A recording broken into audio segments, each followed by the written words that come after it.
Hey everyone, Lori Spencer here. Welcome back to the dark side of RFK Jr. We are almost finished. We're at the epilogue of Jerry Oppenheimer's book, RFK Jr., Robert F. Kennedy Jr., and the Dark Side of the Dream. We made it. We finally made it to the end of this book. And boy, what a ride it's been. I hope you've enjoyed this book club reading. I hope that you'll send me some questions and comments and let me know your thoughts on the book. If you've made it this far in the journey, thank you for sticking with it. And I'll have more interesting books on the Kennedys in the weeks to come on this channel. So if you're interested in the Kennedys, please do subscribe to my other YouTube channel, which is at Kennedy Americans. You can also find me on Rumble at Kennedy Americans.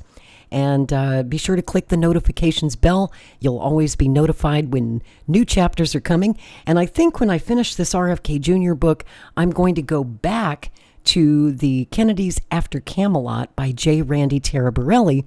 That's the book that I was reading, and I got a few chapters into it, and then I kind of got into this RFK Jr. book and decided to do this one because he's so newsworthy at the moment with the appointment as HHS Secretary. I felt that this one should take precedence. But now that we're done with this, I think I'll go back to that incredible book called The Kennedys After Camelot.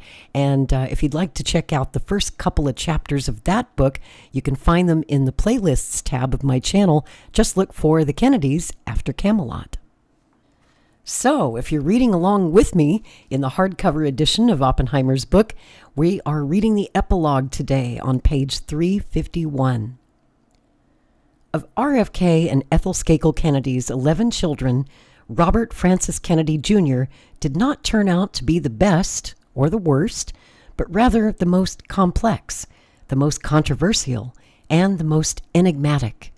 His older sister, Kathleen, and his older brother, Joe, had followed their assassinated father into politics.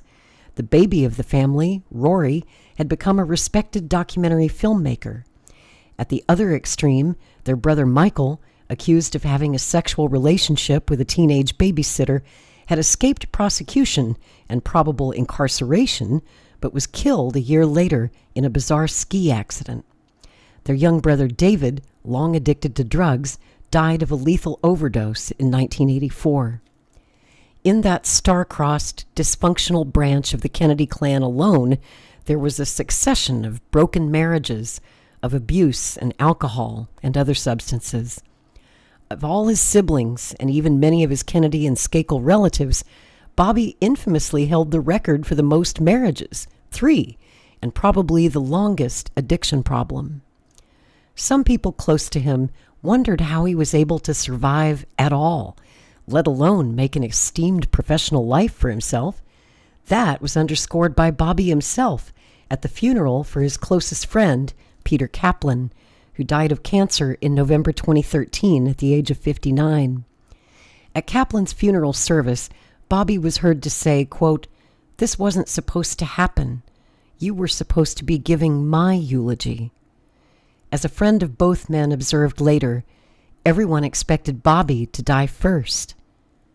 Closing in on the 7th decade of his life, having overcome years of drug use, beginning when he was just 14, having been expelled from 2 boarding schools, having been arrested for possession of drugs at least twice, having faced a near-fatal heroin overdose, having had 2 failed marriages, and having fathered 6 children, having suffered the suicide of his estranged second wife, and having ignited scandal because of his drugs and womanizing, Bobby's successful life as the nation's most prominent environmental activist and lawyer was still miraculously on track in the 2nd decade of the 21st century. His plan going forward was to focus on the important issue of climate change. He'd already sparked controversy on this hot-button topic by suggesting that those who were skeptics about global warming, mainly those naysayers who didn't agree with him, should be thrown in jail. Bobby denied having put it that way. Still, his timing was on the mark. As it happened, scientists determined that 2014 had been the hottest year on Earth since record-keeping began in 1880.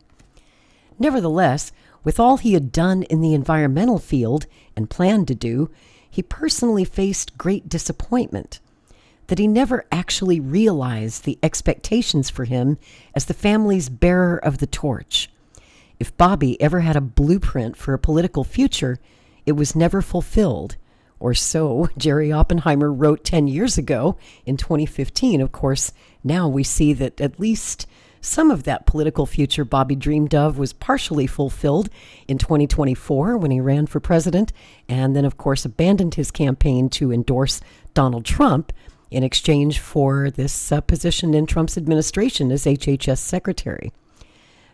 As a close associate of more than 3 decades noted, quote, he would have very much liked to have followed in his father's footsteps and been a senator and a public servant. He would have liked to have held political office.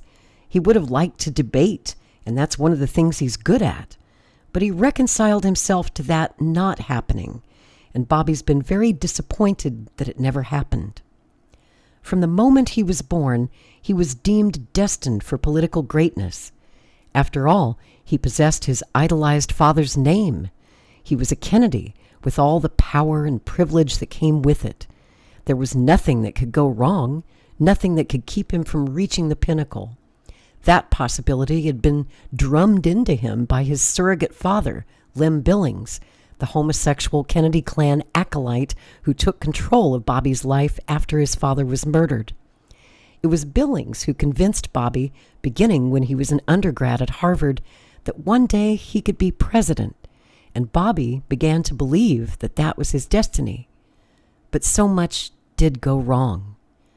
Later in life, he refused to blame the trauma of his father's assassination or his Kennedy and Skakel genes for his addictive personality. Rather, he blamed the era in which he had grown up, the turbulent 60s. However, not everyone who knew Bobby well agreed with his assessment, particularly in regard to the issues of addiction and genes.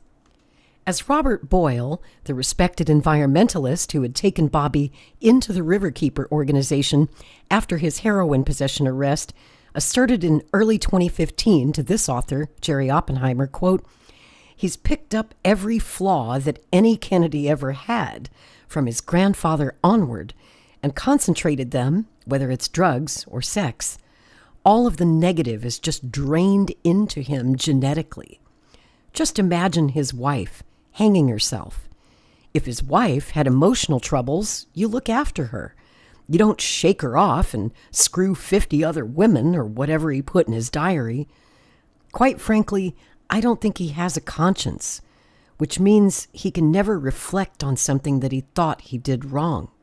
He externalizes all of this, and that's his approach to life. Once, when asked by the New York Times why he hadn't gone into politics, Bobby arrogantly boasted, quote, I have enough friends and family who are in the House and Senate, so if I want legislation, I have the access. Still, Bobby had quietly looked into running in 2000 for the vacated seat of Senator Daniel Patrick Moynihan. Bobby was considered an obvious choice for a run. He possessed the historical context. His father had set up residency in New York, was termed a carpetbagger, but won the senatorial election in 1966. Oh, I have to correct that. The author made a mistake. It was 1964, not 1966, setting the stage for his fatal presidential campaign. Knowing he could be the chosen one, Bobby had met with a couple of savvy New York politicos to get their take on what he should do, and he came away deciding to stay out of the race. His conversations, he said, had been with the newly elected Senator Charles Schumer and the city's public advocate, Mark Green, both of whom, Bobby claimed, had advised him that the job would take up too much of his time and keep him away from his growing family. At the time, Mary Kennedy had had their 4th child, a son, Aiden, who was turning a year old. Bobby now had a brood of 6, including RFK III and Kick with his first wife, Emily. Claiming the demands of the office would keep him from seeing Aiden until he was 4.5, clearly an exaggeration, he denied that his decision had anything to do with the obvious, the many skeletons, known and unknown, in his dark past. Indeed, Bobby had much to hide and good reason to fear entering the political arena. And I will pause and add, just to update this, since this book was published 10 years ago, when Bobby announced his run for president in April of 2023 at his very first speech there in Boston, he tried to get ahead of these scandals because he knew the press was going to dig them up and report them. And he said, and echoed this several times through the campaign, quote, "I have so many skeletons in my closet that if they could all vote, I'd be king of the world." But when he was asked about his past drug problems by reporters covering a possible Senate run, he said he didn't think it would be an issue. Quote, "I have thick skin," he declared, and boasted, "If I wanted to run for something, there's always something to run for." In fact, Bobby had quietly decided in the late 1990s to remain in the environmental field.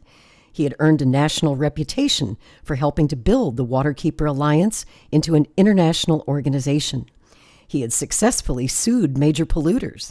He was credited with cleaning up the Hudson River and making New York City's drinking water safe.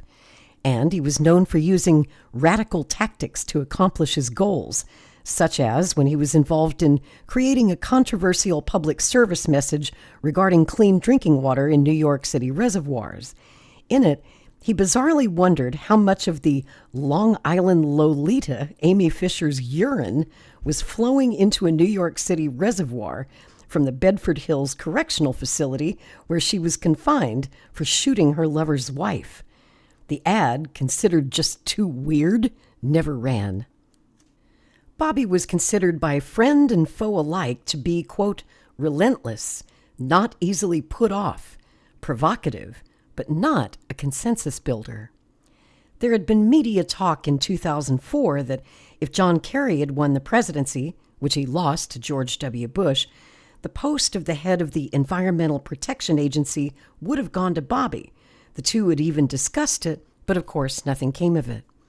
Then, in 2007, there was chatter that Bobby might run for Attorney General of New York State, but that never happened either. Some of the liberals who supported him politically because of his family name and the Kennedy brand of politics were taken aback when he was quoted as saying, "I wouldn't be a reliably liberal senator. My father was never a liberal. He was a devout Catholic with an open mind. I'm not trying to pretend I'm not who I am. I understand the gift I've been given, being in this family." Bobby would even pen an admiring afterword for a 2007 reprint of Conscience of a Conservative, Barry Goldwater's ghost-written 1964 screed that was must-reading for right-leaning conservative Republicans. And Bobby told New York Magazine in 2007 that he was, quote, more conservative in the traditional sense than George Bush, whom he despised, as evidenced by Bobby's third book, Crimes Against Nature, how George W. Bush and his corporate pals are plundering the country and hijacking our democracy. And I will add, I'll just pause here and add, since this needs an update 10 years later, just watch what happened during his presidential campaign of 2024. He started out running as a Democrat, of course, couldn't seem to get ahead in the Democratic. Well, there really weren't primaries to speak of because Joe Biden was the presumptive nominee. So in October of 2023, Kennedy left the Democratic Party and declared that he was now running as an independent. And as the campaign went along, it seemed like he was moving further and further to the right.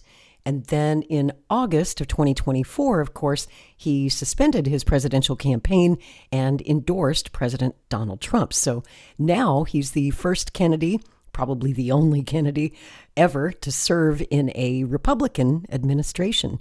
Shocker to all. Back to the book. When Bobby sat for that 2000 interview with Oprah, she, like so many others in the past, pointedly asked him, "Why haven't you run for office?" Once again, he said it was because of his family, but with a caveat this time. Quote, "I've got 6 reasons running around this house," he said. In fact, when he gave that answer, 2 of those 6 were already adults. RFK III was 23 years old and living his own life, as was his 19-year-old daughter Kik, who was in college in California. Neither was running around the house, as he claimed. But Bobby continued, teasingly, quote, "I would run if there were an office open because I'm so distressed about the kind of country my children will inherit.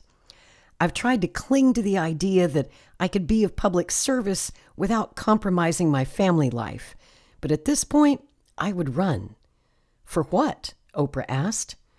"For the Senate or for the New York governor's office," he said. But the problem was, he quickly added, quote, "My friends are in those offices, and I'm not going to run against them." Asked why he hadn't run for the Attorney General's job in New York, he once again used family as the excuse. Quote, "I have the kind of life where I can take my kids on trips with me. I can involve them in my work. I've always avoided politics because I didn't want to make commitments that would take me away from raising these children. But now America has changed so dramatically that I'm asking myself, what's going to be left of this country? I'm spending time with my kids, but maybe my time would be spent just as well if I tried to save the country." Oprah asked if he would ever run for the presidency, but he avoided giving her a direct response. He said, quote, "I really just try to live my life one day at a time and do what I'm supposed to do on that day. But if opportunities came up for me to run for office, I would probably do it. If that doesn't happen, then I'll happily continue doing what I'm doing. If Hillary Clinton left the Senate, I might run for that seat." When in 2008 that possibility arose after President Obama chose Hillary Rodham Clinton to be Secretary of State, Bobby said he conferred with his Uncle Ted, the senator who Bobby claimed at the time always advises me to spend time with my family. He always tells me that it often seems like things won't open up, but yet they do. I hope one day that I'll be able to do public service and government. It might happen one day. However, in an article about Bobby in the New York Times, in which his drug issues were mentioned, Ted Kennedy indicated that he had second thoughts about his nephew going into politics. Ted Kennedy said, quote, "I think, in a very dramatic way, Bobby is surviving, and his determination to get to a state of mind where he can be constructive has been central to him. He has faced some enormous challenges, some enormously serious challenges," unquote. In Ted Kennedy's 532-page memoir, True Compass, published posthumously in 2009, he wondered, like a lot of people, whether his nephew, JFK Jr., Bobby's cousin, would have ever sought public office had he not died so young. "I think he might have, and that he would have excelled," Ted Kennedy wrote. Many other young Kennedys were mentioned in the senator's book, including a few of Bobby's siblings, such as Michael and Rory and Max. But curiously, not a single word about Bobby was found. When Barack Obama was elected president, the Washington Post and Politico ran stories saying that Bobby was among those being considered to head the EPA, the Environmental Protection Agency, or perhaps be named Secretary of the Interior. Quote, "Bobby Kennedy would be a shrewd early move for the new presidential team," Politico asserted. Obama advisors said the nomination for the EPA post would please both Hillary Clinton and Ted Kennedy. It would also raise the profile of the EPA, which would help to endear Obama to liberals. Kennedy has long championed a cleaner water supply for New York City. But there were a number of environmentalists who were adamantly against Bobby's nomination if it occurred. One reason was his opposition to installing wind turbines in Nantucket Sound to make cheap electricity. Even the New York Times had editorialized that, quote, "the project should be approved." The authors of a 2007 book entitled Cape Wind, Money, Celebrity, Class, Politics, and the Battle for Our Energy Future on Nantucket Island claimed that Senator Ted Kennedy had fought against the clean energy project because, quote, "that's where I sail." And one of the authors, Robert Whitcomb, called Bobby's reaction to the project, quote, "so irrational and incoherent, there's not much to say. He's a troubled person, he told the New York Daily News. Bobby claimed he got involved to help local fishermen who were against the project. We're not against the wind farm, he asserted. We just think that there are better places for it. He even wrote an op-ed piece for the Times headlined, "An Ill Wind Off Cape Cod." After the Washington Post mentioned Bobby as a potential EPA head, a Sierra Club member observed, quote, "My concern regarding RFK Jr. would be that, while he has a lot of passion about environmental protection, he is more of a show horse than a workhorse. The WP should have done their homework before throwing his name out there. Kennedy has never been able to actually get hired by anyone since his heroin conviction. Even California Governor Schwarzenegger was unable to get him a job in his administration." Bobby's one-time riverkeeper mentor and colleague, Robert Boyle, was also an opponent. As he said in early 2015 to this author, Jerry Oppenheimer, quote, "I would have testified in front of Congress and said this man is absolutely unfit to hold any office."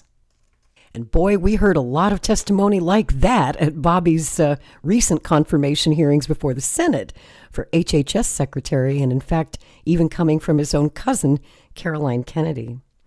The other objection to Bobby's selection for a powerful post in the Obama administration was his claim that there was a link between autism and childhood vaccines. Writing for Slate in August of 2005, the investigative journalist and author Arthur Allen, a vaccine proponent, noted that Bobby had been making the rounds of popular TV and radio programs such as The Daily Show with Jon Stewart and Don Imus in the morning, accusing government vaccine scientists of covering up a link between thimerosal, a preservative used in vaccines, and a massive increase in childhood autism in America. The other celebrity spokesperson for the same cause was the one-time Playboy playmate Jenny McCarthy. Allen also pointed out that in a July 2005 Rolling Stone article championing his thimerosal theory, Bobby had made, quote, "large and small errors and distortions." In 2014, an article about Bobby and the vaccine controversy in the Washington Post's Sunday magazine, written by the former Audubon magazine editor Keith Clore, noted that at first, for his Rolling Stone piece, Bobby was fated like a prize-winning muckraker. Then came the backlash. Critics charged that Kennedy was quoting material out of context. Rolling Stone had to make corrections.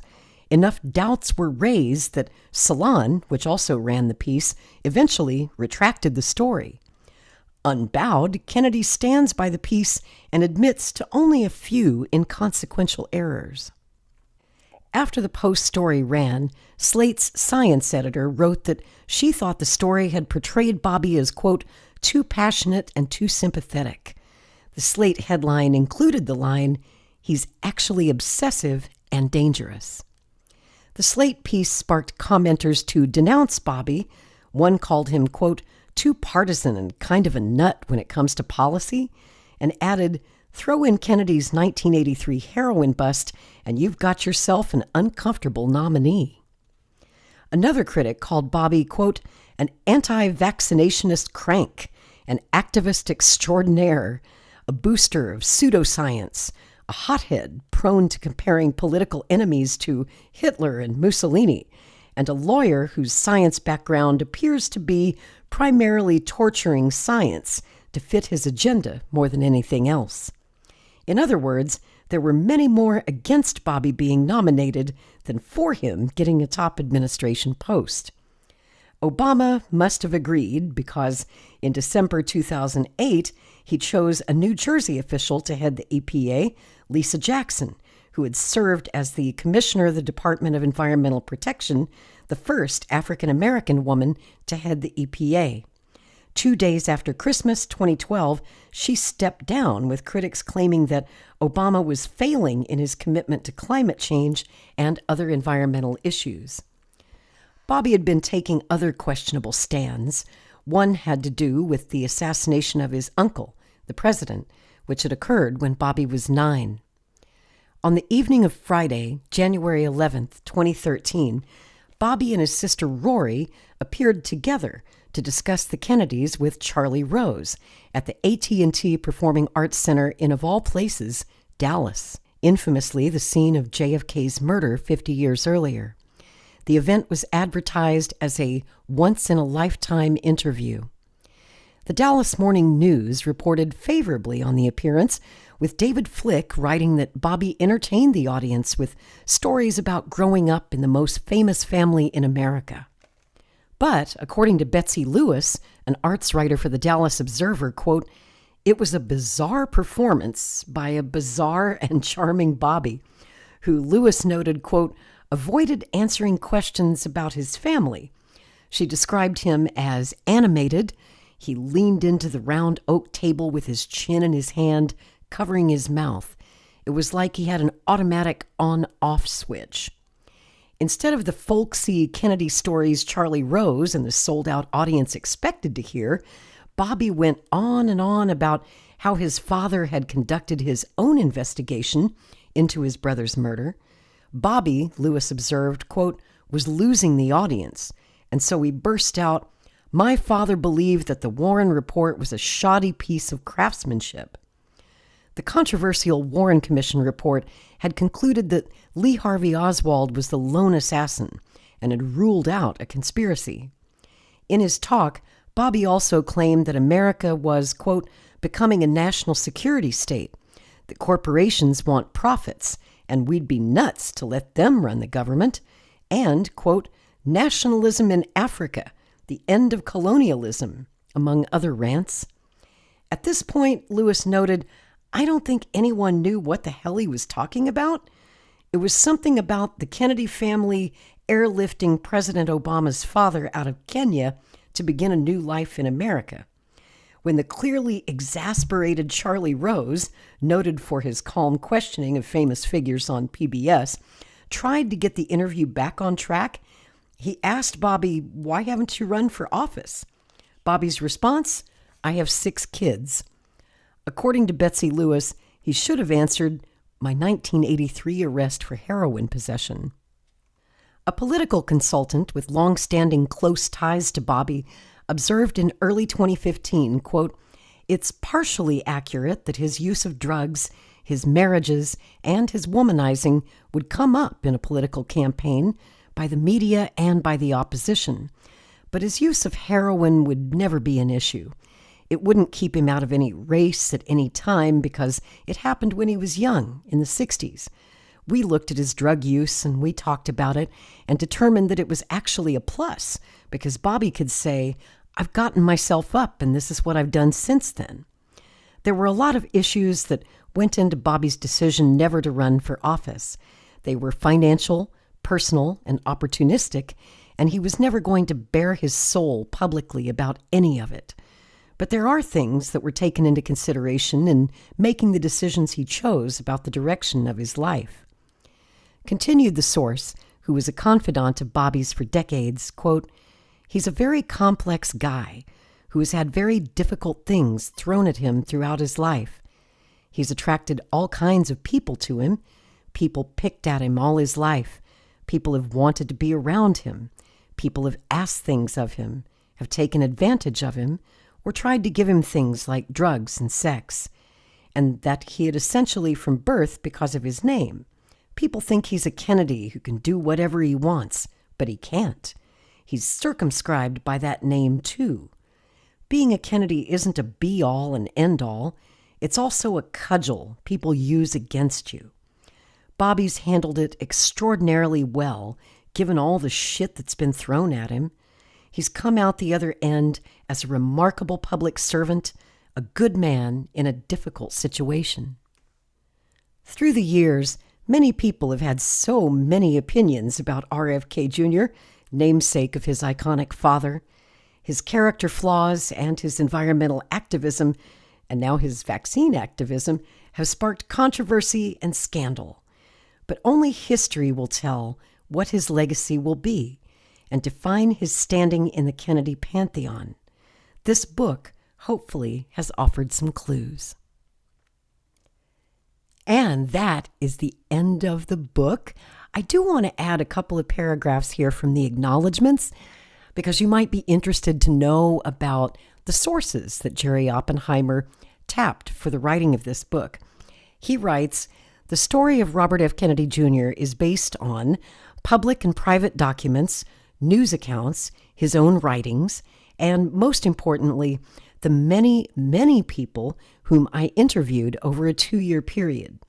There were those who liked and respected him, those who didn't, and I wanted to know why in both cases. Most were honest, candid, and perceptive. Among them were boarding school classmates, college and law school chums, women in his life, political and environmental associates, supporters, and detractors. In other words, in order to write a fair and balanced portrait, it was important to probe every aspect of his life. As it turned out, of the many people I interviewed, Bobby was not one of them. While this book was always meant to be an independent biography, popularly called unauthorized, I also had planned to contact him with questions to get his side of the many issues that surfaced during my research. Prior to my reaching out to him, however, he presumably was well aware that I was writing a book about him.